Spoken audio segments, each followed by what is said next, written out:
오늘은 마태복음 21장 말씀을 가지고 한국의 언어 호시아나라는 제목으로 말씀을 전합니다. 오늘은 예수님께서 예루살렘에 입성하신 것을 기념하는 종려주일입니다. 예수님이 예루살렘 성에 입성하실 때 백성들은 종려나무 가지를 흔들고 자신들의 겉옷을 바닥에 깔며 격렬히 환영했습니다. 최고의 존중의 표현이고 최고의 경외의 표현이죠. 그리고 사람들은 크게 외쳤습니다. 호산나라고 외쳤다고 합니다.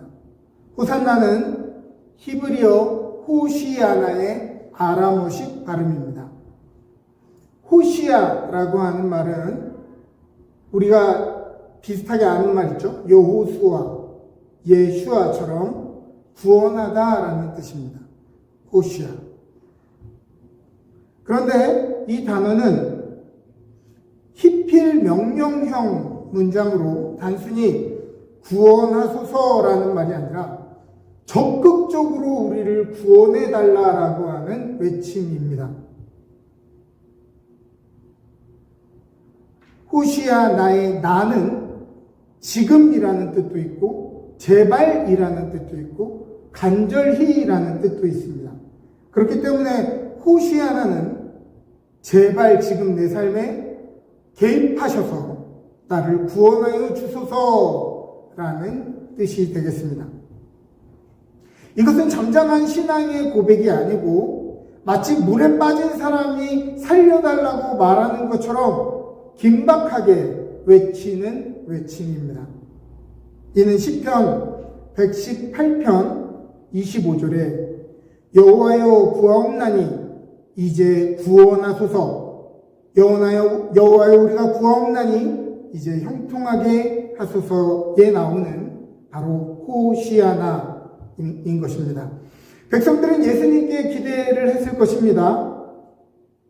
우리도 굶지 않고 일한 만큼 노력이 보상받고 먹고 사는 삶을 살게 해주십시오. 거창하게 대박나게 해주십시오. 복권이 되게 해주십시오. 나만 잘 먹고 잘 살게 해주십시오가 아니라 제발 일한 만큼이라도 먹고 살게 해주십시오. 하도 로마에서 떼어가고 또 유대교 세리들이 떼어가고 또 국가에서 떼어가고 자기들이 먹을 것이 없는 거예요. 그러니까 내가 일한 만큼이라도 먹고 살 수 있는 정당한 삶을 우리에게 주십시오. 불확실한 우리의 삶에 당신의 기적을 베푸셔서 불확실한 오늘에 우리가 잘못 가고 있지 않다는 것을 확신하게 해 주십시오. 이렇게 간구했을지도 모르죠. 종교의 자유를 빼앗고 간섭하는 저 로마놈들 다 쫓아내시고 야훼 신앙이 이 땅의 기준이 되게 하소서. 이 내용들은 그렇게 이질적이지도 않고 그렇게 요청할 만한 당연한 요청처럼 보입니다. 오늘 사실 우리가 간절히 바라는 기도 제목들과 크게 다르지 않죠. 올해 1월 25일 트랜스 유니언이 발표한 보고서에 따르면 2025년 말 기준 캐나다 전국 가계 부채는 2.6조에 달했다고 이야기합니다. 이는 2024년보다 4% 증가한 상황입니다. 빚의 대부분은 하우스 몰기지죠. 사실 대부분의 사람들은 생활비를 카드로 쓰고 갚는 구조가 아니라 카드로 인해서 겨우 버티는 구조로 살아가고 있다는 것입니다. 즉, 빚이 캐나다에 살고 있는 사람들의 대부분의 삶의 소비 형태가 빚이 소비를 떠받치는 모습으로 살아간다는 것입니다. 갚아가는 것이 아니라 버티고 있기 때문에 삶의 스트레스가 엄청난 것이죠. 압력으로 삶이 팽창해 있으면 별거 아닌 작은 바늘 같은 상황 하나로도 우리는 뽕 하고 터져버립니다. 우리가 우리의 삶에 이렇게도 작은 일에 뻥 터지는 이유는 바로 이러한 이유들 때문입니다. 이뿐만 아니라 전쟁으로 인한 유가 상승, 국제 상황 변화로 인한 물가 상승은 매일의 삶을 숨막히게 만듭니다. 이럴 때 구원자이신 예수님이 우리 앞으로 걸어오신다면 여러분들은 뭐라고 기도하시겠습니까? 우리도 그렇게 기도할 것 같아요. 노력이 보상되는 삶, 일한 만큼 편하게 먹고 살게 해 주십시오. 이렇게 기도하겠죠. 2026년 초를 기준으로 캐나다는 대공황 이후에 가장 위험한 경제적 순간을 맞이하고 있다는 평가와 함께 다양한 분야에서 높은 불확실성에 처해 있다라고 평가하고 있습니다. 저성장과 1인당 GDP 감소, 미국 경제 의존도와 관세 리스크, 고부가 가치 산업 발전 부족과 우수 인재의 미국 유출로 인해서 경제 성장 동력이 바닥나고 있다는 우려입니다. 앞서 말한 높은 금리로 주택시장이 불확실성의 위기에 빠져 있고 식료품 비용 상승으로 사람들은 앞으로 우리가 얼마나 버텨낼 수 있을까 불안해합니다. 일자리 부족과 주택 위기의 원인을 이민자들에게 전가하여 이제 더 이상 캐나다는 과거 시행했던 포용적인 이민 정책이 끝난 것과 같습니다. 이럴 때 구원자이신 예수님이 입성하신다면 우리는 뭐라고 외치게 될까요? 우리는 문제를 전부 해결해 달라는 것도 아니고 그저 오늘 내가 바른 길로 걸어가고 있는지, 이 길로만 걸어가면 그 뒤에는 안정된 길이 보장되어 있는지 확인받고 싶을 것입니다. 이 길이 그냥 옳은 길인지 버티면 되는 겁니까? 내가 옳은 길에 서 있는 겁니까? 확인하고 싶은 마음. 우리가 소중한 하나님의 자녀이며 이 땅에 부르신 하나님의 계획이 있다는 것을 확인할 수 있는 사인을 달라고 기도하겠죠. 여러분, 이 기도가 굉장히 무리하고 이상하게 들리십니까? 너무도 평범한 이야기죠. 한국을 기준으로 2012년부터 2021년까지 10년간 예장 합동, 예장 통합, 고신, 기독교 장로회, 기독교 감리회, 기독교 선별교회 등 주요 6개 교단의 교세가 868만 명에서 684만 명으로 21.2%가 감소했습니다. 이 상황에 직면하여 기독교는 교회 바깥에서 그 문제를 찾으려고 노력을 했습니다. 교회를 공격하여 교세를 낙화시킨다고 하는 것들을 적으로 규정하고 내부 결속을 강하게 하려 하는 것으로 보입니다. 예를 들면 타종교, 이단, 동성애, 페미니즘, 대중문화의 신비주의 심볼들을 사테니즘과 연결하여 교회의 적으로 간주하였습니다. 교회는 이 적들에 맞서 싸우면서 종교적 배타성을, 또 여러 법들에 대한 역차별 우려를, 남성 중심, 가부장적 가족관계에 의문을 던지는 개념들을 공격했습니다. 기독교가 이 세상의 기준이 되기를 바라는 사람들은 광장에 모여서 우리가 엄청난 표를 가지고 있는 집단임을, 또 기독교 정신으로 세상을 정복하기를 바랐습니다. 예수님 당시의 사람들은 로마의 압제로부터 자유를 얻는 것만을 원하는 것은 아니었습니다. 그들은 더 강력한 신정체제 속으로 들어가고 싶었을 뿐이죠. 도스토옙스키의 카라마조프의 형제들, 카라마조프 가의 형제들의 소설을 보면 이반 카라마조프가 들려주는 대신문관 이야기가 등장합니다. 배경은 16세기 스페인, 예수께서 나타나셔서 병자를 고치시고 사람들이 알아보고 예수님을 따르기 시작합니다. 그러자 대신문관이 그를 체포하고 다음과 같이 이야기합니다. 당신은 왜 왔습니까? 우리는 이미 당신 없이도 잘 운영되고 있습니다. 이어서 대신문관은 광야의 시험을 다시 해석합니다. 예수님이 돌을 떡으로 바꾸시지 않은 선택에 대해 대신문관은 그 선택이 인간들의 삶을 힘들게 했다고 정죄합니다. 인간은 진리를 원하는 것이 아니라 당장의 필요, 당장의 배부름을 원하는 존재이기 때문이죠. 우스꽝스러운 비유처럼 보이지만 본질을 꿰뚫는 질문입니다. 인간은 진리를 찾는다라고 하지만 자신들의 삶을 배부르게 하지 못할 진리를 찾지 않기 때문이죠.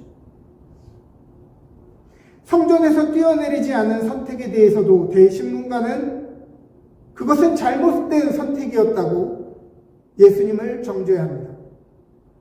모든 사람들은 기적을 원한다고 말이죠. 사실 인간은 믿음으로 사는 존재가 아니라 확실한 증거 없이는 살 수 없는 존재라고 하기 때문입니다. 우리는 쉽게 이렇게 기도합니다. 하나님, 내가 하나님의 자녀라면 이 상황을 극복하게 하셔서 내가 하나님의 자녀임을 증명하게 해주세요. 하나님이 살아계시다면 내 삶에 하나님이 살아계시다는 사인을 주세요. 라고 말입니다. 이렇게 생각하면 대신문관의 말이 틀리지 않아 보입니다. 인간은 믿음으로 사는 것이 아니라 확실한 증거를 구하며 사는 존재이죠. 세상의 권세를 거부했던 예수님의 선택에 대해 대신문관은 그것을 받아들였어야 한다라고 예수님을 정죄합니다. 인간은 자유를 원하지 않으며 누군가가 자신의 삶을 결정해 주기를 바란다고 말합니다. 인간은 자유롭게 책임 있는 삶이 아니라 강력한 규정을 지키기만 하면 되는 자발성이 없는 삶을 더 선호한다는 말입니다. 오늘 우리가 경험하는 신앙생활에서 예를 들어 볼까요? 예를 들어 헌금을 예로 들어 봅시다. 예를 들어 11조를 생각해 보면 11조의 개념이라고 하는 것은 구약에 등장하는 개념이죠. 신약에 오면 이 11조의 개념이 연보의 개념으로 바뀝니다. 연보는 복받기 위해서 내는 것이 아니라 또 세금의 의미에서 내는 것이 아니라 감사하는 마음으로 자원하여 내는 것이 연보입니다. 자원하는 마음으로 안 내거나 내키는 만큼 하는 것이 아니라 감사하는 마음으로 힘을 다해서 하는 것이 연보입니다.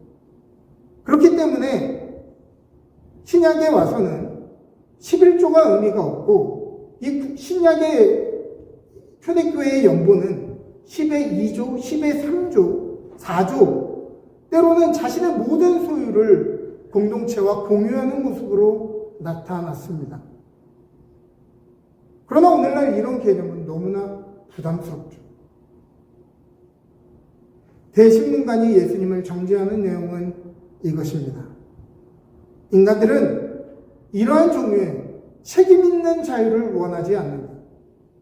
그들은 강력한 시스템과 제약 안에서 딱 그만큼만 하기를 원한다. 그리고 그것을 지키면 복 받는다고 믿기를 원한다라고 말이죠. 이렇게 간절히 소망하고 열광했던 백성들은 예수님이 예루살렘에 들어오신 지 단 일주일 만에 폭도로 변해 버립니다. 그것도 그럴 것이 예수님의 그 일주일의 행보가 고개를 갸웃하게 만드는 것들이 너무나 많았기 때문이에요. 월요일에 예수님은 노끈으로 채찍을 만들어 성전을 뒤집어 엎음으로 종교적인 삶에 하루하루 기대어 살던 소시민들과 종교 지도자들과 매우 불편한 관계가 되었습니다. 이들과 함께 힘을 모아가지고 으쌰으쌰 해야 될 것 같은데 예수님은 그들의 종교적인 삶을 비판하십니다. 화요일에 예수님은 성전의 부흥이 아니라 성전이 무너질 것을 예고하셨습니다. 그리고 자신을 하나님의 아들이라고 밝히시면서 동시에 십자가에 달릴 것이라고 이야기하십니다. 이 말이 이해가 안 되죠. 하나님의 아들이면 왕궁으로 들어가서 통치하고 온 세계를 점령해야 하는데 나는 하나님의 아들인데 십자가를 져야 한다고 이야기하셨습니다. 갸우뚱하는 것이죠. 수요일에 순전한 나들을 부은 여인의 고결한 섬김을 가룟 유다는 낭비라고 보았고 성경은 그때부터 가룟 유다가 예수를 팔 계획을 세웠다고 합니다. 어찌 보면 전부터 예수님을 팔아 먹어야 되겠다고 생각한 것이 아니라 이날 너무도 실망하고 너무도 상처받아 내가 저 인간하고 함께 못 가겠다고 결정한 날이 바로 수요일이다. 목요일에 제자들은 예수님이 예루살렘에 입성하시면 이제 자신들은 왕의 요직으로서 좌편과 우편에 앉을 것이라 생각했는데 예수님은 제자들의 발을 씻겨주십니다. 그러면서 이렇게 얘기하시죠. 너희도 서로 종이 되어 발을 씻기라. 제자들이 3년 동안 예수님을 따랐던 것은 종이 되려고 따른 것이 아닙니다. 그들이 원했던 것은 예수님을 따른 뒤에 얻는 보상 때문이었죠. 종이 되라고 하니 그것은 그들에게 청천벽력과 같은 것이었을 것입니다.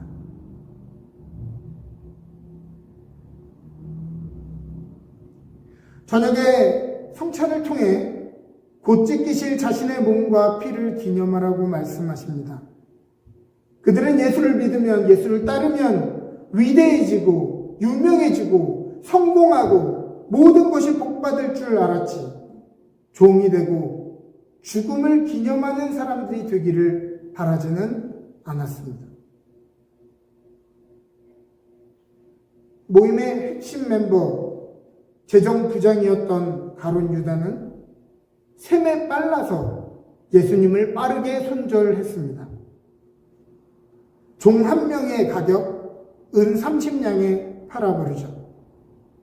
그마저도 못했던 제자들은 그냥 뿔뿔이 흩어져 버렸습니다. 예수를 팔아치운 가룟 유다는 더 나쁘고 제자들은 덜 나쁜 게 아니라 똑같이 버렸는데 중고로 팔아버렸냐 아니면 그냥 쓰레기로 버렸냐와 같은 것입니다. 그래서 가룟 유다는 셈에 빨라서 중고마켓에 올려가지고 판 거예요. 이거라도 내가 이익을 얻어야 되겠다고 말이죠.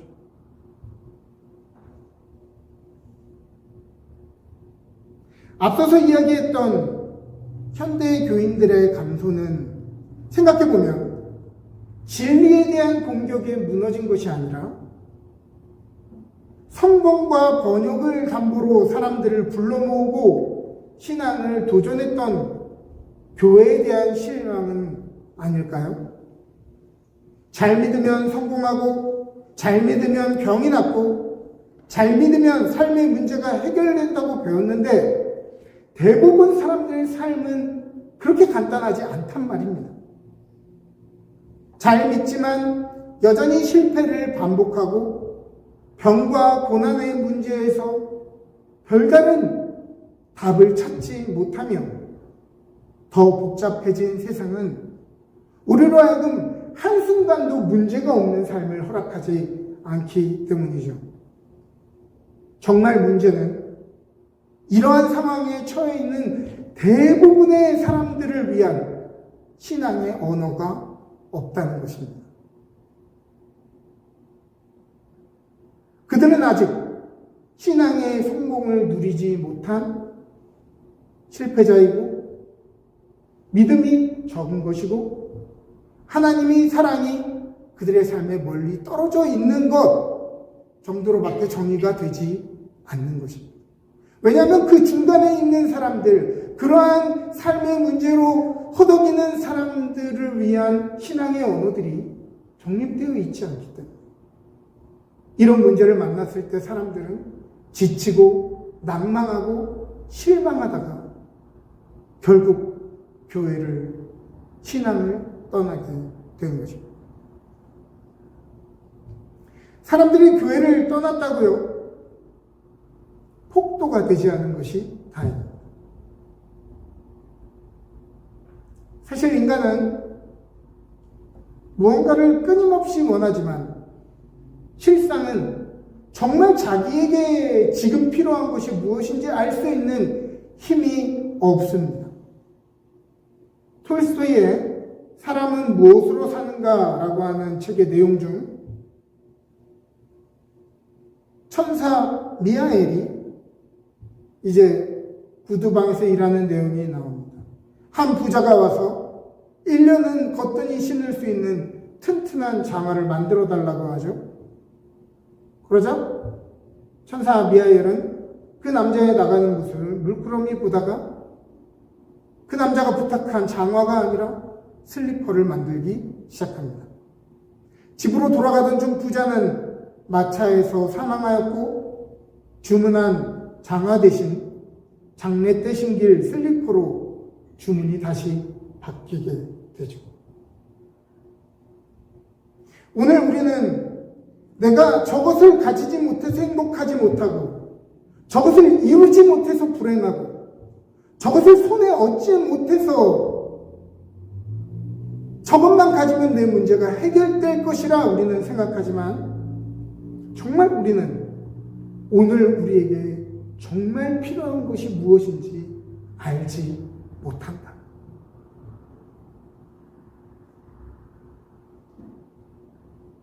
예수님이 돌을 빵으로 바꾸시지 않은 것도 성전 위에서 떨어져 기적을 일으키지 않으신 것도 세상의 권세 앞에 머리 숙이지 않으신 것도